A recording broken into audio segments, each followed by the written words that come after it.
All right, we'll do blood vessels first. Superior vena cava splits into left brachiocephalic and right brachiocephalic veins. And then brachiocephalic splits into internal jugular and subclavian. And then behind the subclavian vein is the subclavian artery. And then as we get a little closer to the common carotid artery, you'll see the vertebral arteries coming off of the subclavian, and then right next to the vertebral arteries, the vertebral veins.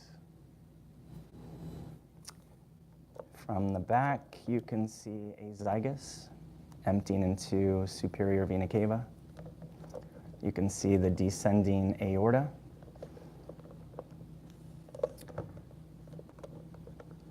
Here you have two pulmonary veins emptying into the left atrium. Pulmonary trunk, which is going to split into the right, which is here, and left pulmonary arteries. And then coming around to the ascending aorta, at the very bottom of it, you have the coronary arteries, right coronary artery here, and left coronary artery right there. You can follow the right coronary artery as it lies in the coronary sulcus all the way around to the posterior side, where it gives off a branch. And this branch goes down the posterior interventricular sulcus, and that's posterior interventricular artery. And then the vein that lies with it is middle cardiac vein. Then over here, you have the small cardiac vein. It, along with middle, empties into the coronary sinus. And then right here would be inferior vena cava. And you can see two more of the pulmonary veins. These would be right pulmonary veins emptying into left atrium. Posterior cardiac vein, also emptying into coronary sinus. And then finally, great cardiac vein, emptying into coronary sinus. For the cardiac veins, that just leaves the anterior, which go directly into the right atrium. And then the branch coming off of the right coronary artery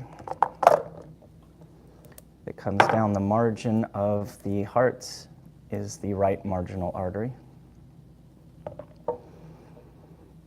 Coming down the front of the heart, lying in the anterior interventricular sulcus, anterior interventricular artery, also called left anterior descending, and then alongside it is that great cardiac vein.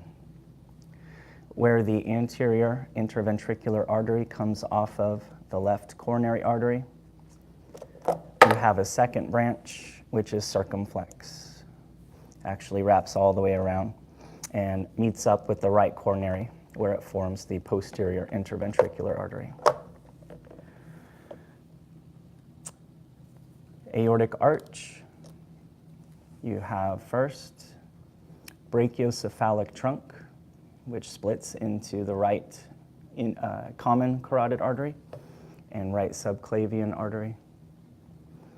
And then the next branch here would be left common carotid artery, and the last one will be left subclavian artery. I think that's it for blood vessels, and then features of the heart, right auricle and left auricle. Pulmonary trunk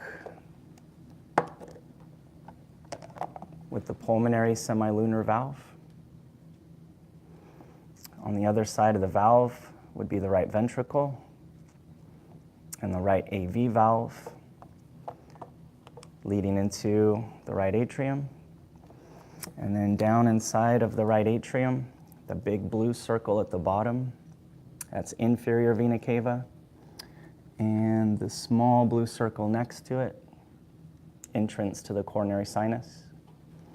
And then there's a shallow depression way down in there. That would be fossa ovalis.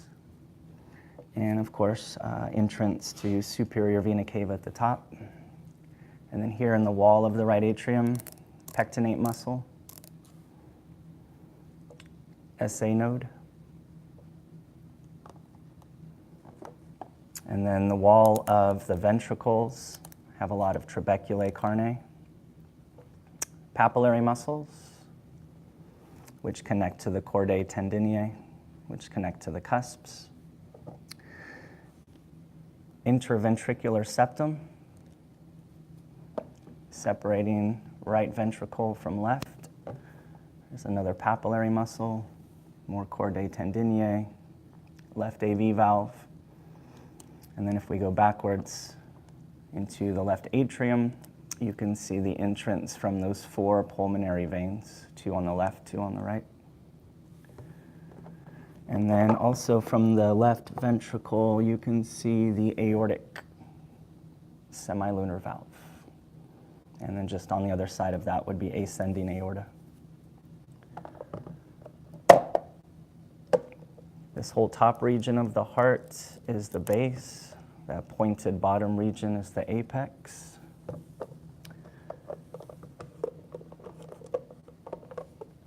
On the posterior side, you have the other interventricular sulcus, right, posterior. And we saw the anterior in the front. And I think that's